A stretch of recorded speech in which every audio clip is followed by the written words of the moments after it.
Maulana Sami, who was born on 18 December 1937 at Akura Khatak, Khyber Pakhtunkhwa, Pakistan.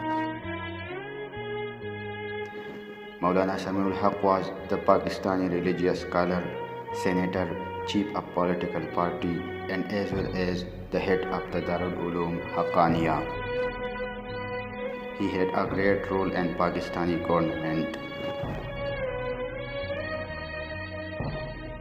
He was around 82 years old, and in his life he has done a lot of great and good activities for the country.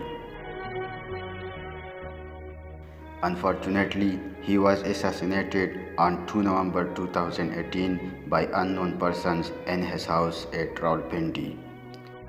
He was a great investor of the country and the nation who left the Daripani. Jawad Khan, spotstory.news.